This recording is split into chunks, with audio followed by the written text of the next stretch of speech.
Hello, I'm Deanna Cooney. Welcome to another episode of Undercurrent. This week, WTV attended the latest State of Innovation Summit. This one called Show Me the Money.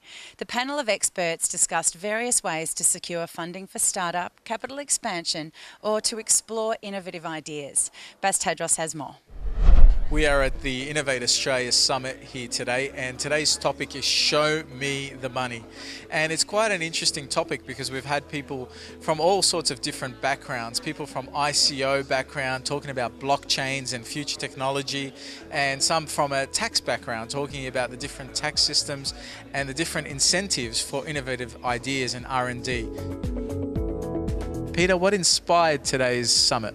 Actually, I cannot take a credit. Charlie Gunningham actually inspired the summit we were talking about.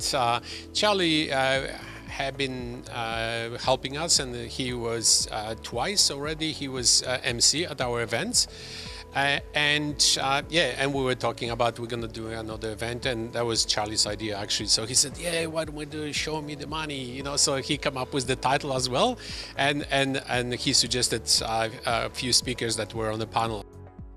Talk to me, Charlie, what are you excited about doing here? Well, Bas, I work on something called the Accelerating Commercialisation Program. It's a federal government program, $484 million, so it's actually one of the biggest venture capital funds in the country, but it's run out of Canberra. I'm one of two representatives here in WA.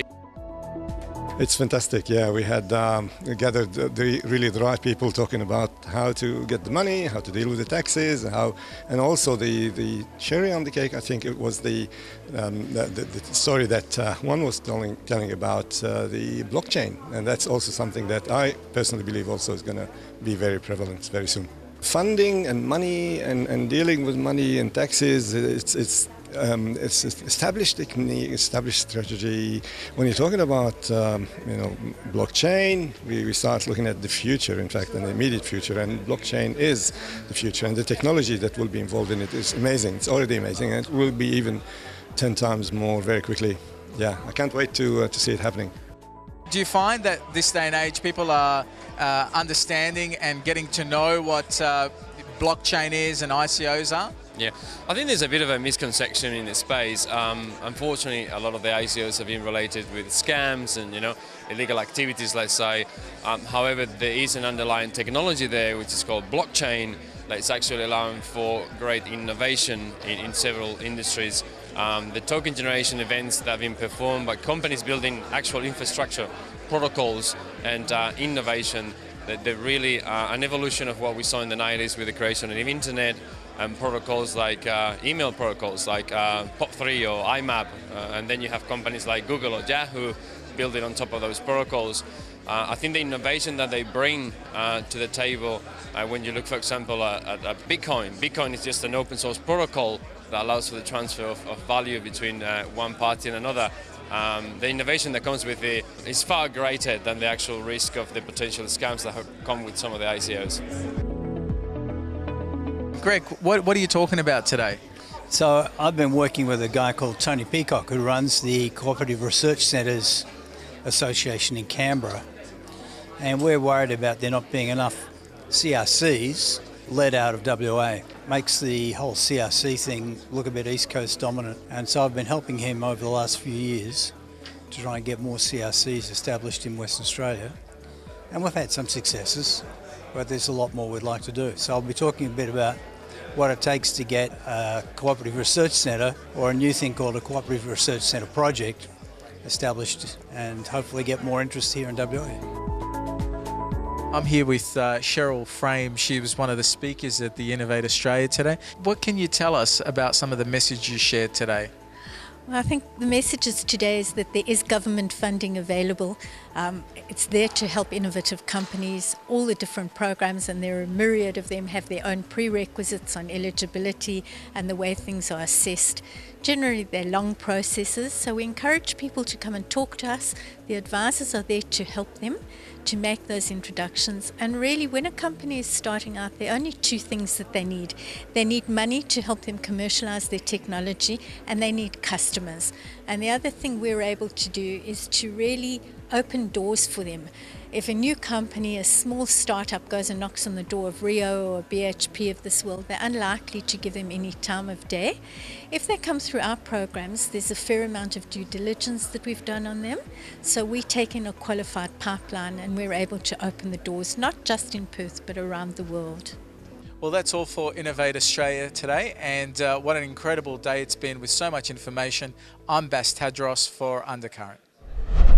With obesity reaching epidemic proportions here in Australia, Max Larkin speaks to a range of professionals to bring some insight into this ever-increasing problem. We are all very aware of the impacts obesity has on the individual and society. In fact, the government even made it a national health priority in 2008. So what has Australia been doing to combat obesity on the home front? So we're currently looking at a tailored intervention for helping people that are overweight and obese, and the idea with it is we're targeting diet and physical activity because both are equally important in trying to people to be healthier and to lose weight and that. So what we're finding is that people just need a little bit more support. It's a value add to the Live Lighter social marketing campaign, which has a lot of great resources around that can help people that just want to be a bit healthier. But what we're wanting to examine is whether do people need some extra support. So do they need that extra personalised feedback? Approximately 72% of men and 56% of women are overweight in Australia. Certain regions of Western Australia, we find that the obesity rates are even higher than this. So obesity is really common. We know that 3 in 5 adults and 1 in 4 kids in WA are overweight or obese. And it's associated with a whole range of different health problems. This includes fatty liver disease, heart disease, stroke, sleep apnea, and also some cancers.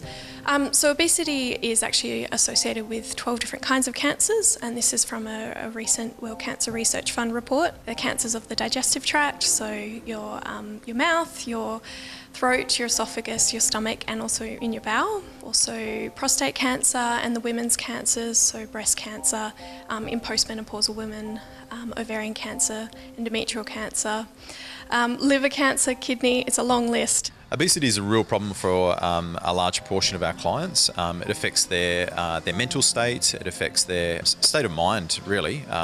We try to provide a safe and friendly and sort of fun environment for people to come in and try to sort of win their confidence back and drop a few kilos in the process. So I think a good place to start is, rather than focusing on weight, actually focus on the behaviours. So think about eating better food and moving more. You also don't have to overhaul your whole diet at once. What we want to aim for is small, manageable and really specific goals. If you're having a lot of sugary drinks, then trying to halve that amount.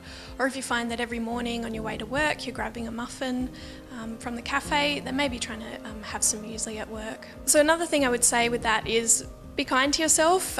It's a really long-term goal. So if you find that you have setbacks, just acknowledge that those are happening, and then when you're ready, reset some new goals. Don't try to go it alone. A lot of people think that they've got to get fit before they come to the gym. That's not true. Come to the gym. We have clients here of all shapes and sizes, as do all gyms. Just get in, and you've got to start somewhere. Give it a go. Governments can actually do a lot here to help the problem, particularly by making nutrition and physical activity, improving these behaviours, a priority for government. So this can mean that government can support things like the sugar tax, for example, and they can also provide more support for ongoing updating of the dietary guidelines, which is our best available evidence on what people should be eating. They can also support things such as restricting advertising for children in marketing of junk foods and things like that. And they can also provide support for regular monitoring of the population so that we actually know what people are eating and how much exercise they're doing, because these are all really important for us to be able to know where to direct resources in the future. Things like food marketing, the way that products are formulated to have lots of fat and sugar and salt to make them really appealing to our senses, even things like income and whether you can access fresh food. People in remote areas can find it really hard to access fresh produce. So what we want to think about is trying to make environmental changes that make those choices easier for people. We call it making the healthy choice the easier choice. So some things that we're really interested in is looking at food marketing, particularly to children. The Live Lighter website is a really good place to start as well. We've got a ton of resources there. So there's meal planners for anyone who wants some really specific advice. We've got a whole bunch of recipes, there's fact sheets, lots of tips and tricks. So I think that's a really good place to start. Whatever the case, obesity is continuing to be a major issue for Australians, and we are yet to find a viable solution. I'm Max Larkin, this is Undercurrent. Go grab yourself a cuppa, we're having a short break, but we'll be back very soon with more Perth stories here on Undercurrent.